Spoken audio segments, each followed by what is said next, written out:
Hey, what's up guys? Welcome to my channel. This is Lil Ragamuffin and I'm going to be showing you how to do a very basic hem. Now this is a hem that you can do on any kind of garment. You can do it on sleeves, you can do it on pants. I'm going to do it on a skirt.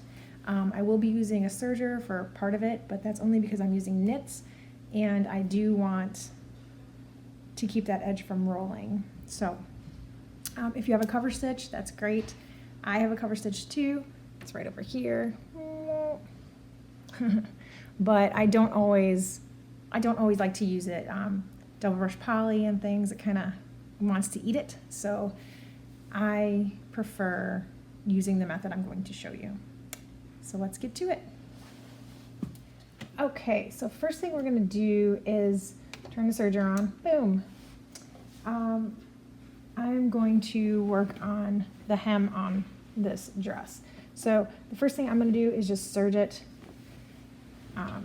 That's just going to help it from, it's going to help it from rolling.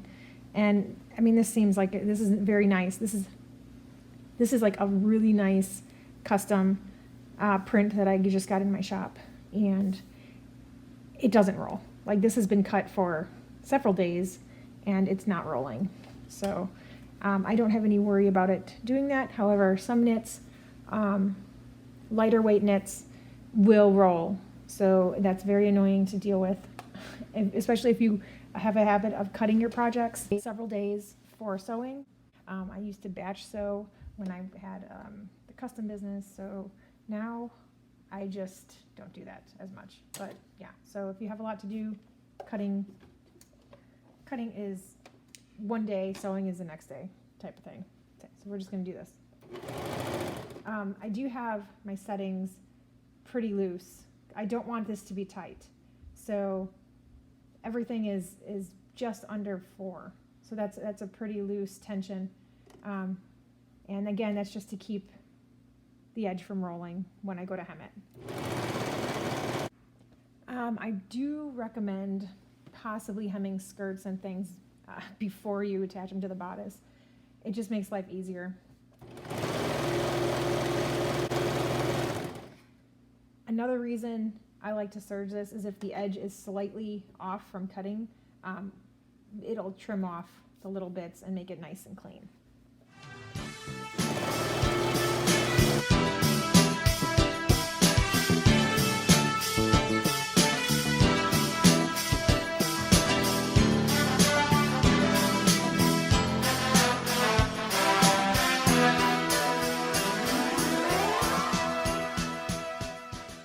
Done with the serger. We're going to measure our hem. So for that, we're going to need a fabric tape measure or a hem guide. It's a little metal piece with a little slidey thing.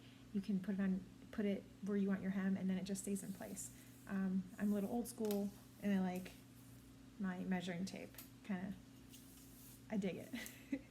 So you're gonna need that. You're gonna need clips or pins. I like pins better. And recently I accidentally bought, so here I'll show you, this is kind of fun. Okay.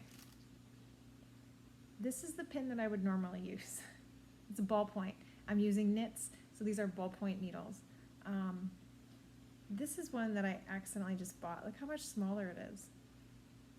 Like, I don't know why I never bought the smaller ones before. But like, it's so much smaller, and they're better. So I have these. Look how these giant ones I have. I prefer these tiny ones now, especially when we're gonna sew. The needles go over them with much more ease, and not that I had a problem with the other ones before. They're just really big. So I like these little tiny guys.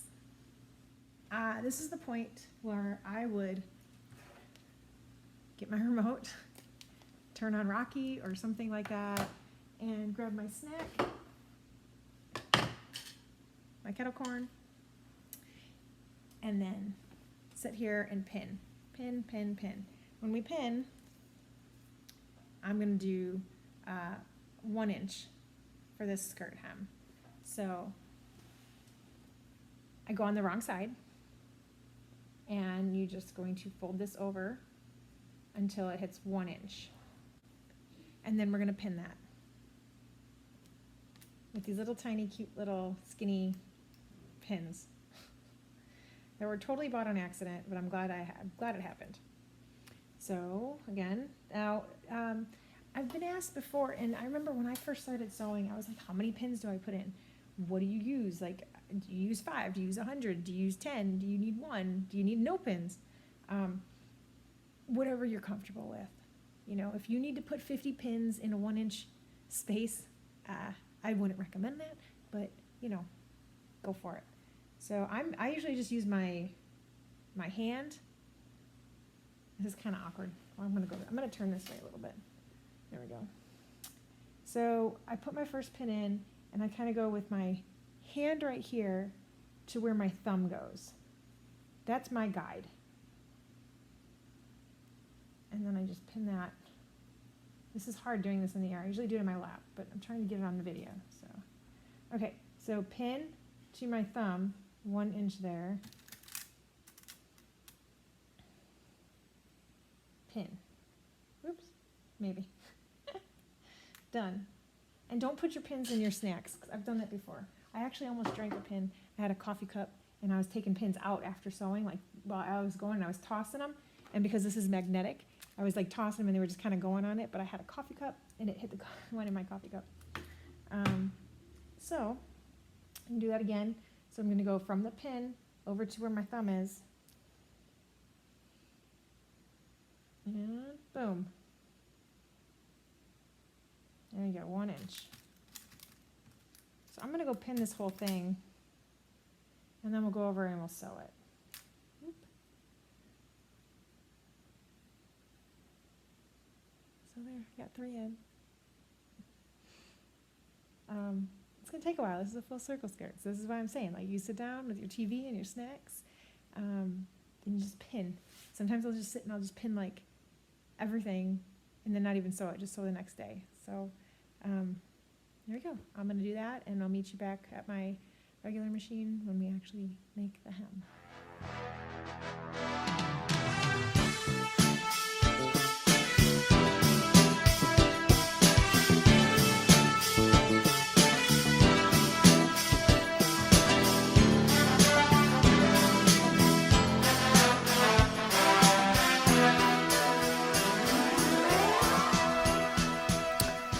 So I have all the pins in my skirt ready to go. I'll move my snacks out of the way. So Mr. Armadillo needs to go. He can't sit up there. Cara Dune needs to go. I need to change my needle. So turn this on. What I'm going to be using is a twin needle. Twin stretch needle, and I prefer the 4. It's the distance, this 4 is a distance in between the needles, and I think it just makes a better hem. There's some really skinny ones. I think those are like 2.5 maybe, or 2, and I do not like those so much. So I'm just going to swap this out, slide it in there so I don't lose them. These are super easy to change on this machine. Make sure I'm set for the center, because if you offset it, you're going to bust your needle. So make sure it's set so it goes directly down inside. Now I need to thread my machine, so let's do that. I have, since I do a lot of serging mostly, I bought these cone thread holders. I have 2 of them. This one's not as great as the other one. One is a Dritz, and the other one, I don't know the brand, but it's like cast iron. They're both cast iron. They're awesome.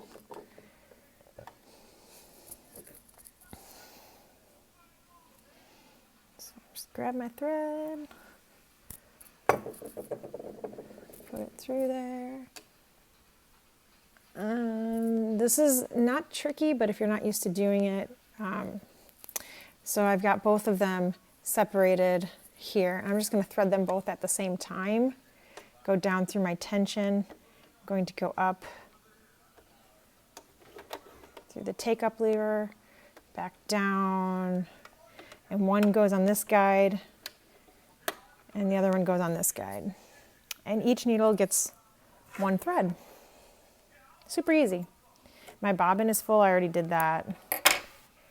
So, this is my first time sewing on here since I got back from Texas, so I hope everything's okay and didn't get damaged on the airplane. I probably should have tested this before making a video, but you know, such is life. Okay, we're all set to go. So I have all of my hem is pinned. I'm going to use the guides on here to make sure I stay at 1 inch. If the static doesn't kill me in the meantime, we're just gonna go. I do wanna make sure when I start, I'm gonna start on the side seam somewhere. The circle skirt itself doesn't have a side seam, but the bodice does. So kind of stick around there. That way your start and stop back stitching doesn't have too many toys. All right, so you can hide your stitches is what I was getting at there. Some people will tell you not to backstitch with a twin needle. I've never had an issue with it. Hopefully I don't have one right now, but that would just be, you know, my luck. So I'm just gonna go and I'm gonna backstitch, and then I'm just gonna continue to sew all the way around. And the cool trick that I do, and I'm trying to remember, trying to think of things as I'm doing them to tell you, you can feel, since I serged this, it's got a little extra bumpiness, and you can feel that when you're going across the hem. So you use the guides for sure, but you can also just kind of feel that it's going through correctly and everything's in order. And taking some pins out once in a while doesn't hurt. It helps the fabric relieve some of the stress on it so it can turn and move and bend and drape and whatever it's supposed to do, whatever it wants to do, because it doesn't want to sit the way it's sitting. And you'll see on the back, it almost resembles a cover stitch when you're done. I'm going to turn on that super awesome time lapse now and finish this up.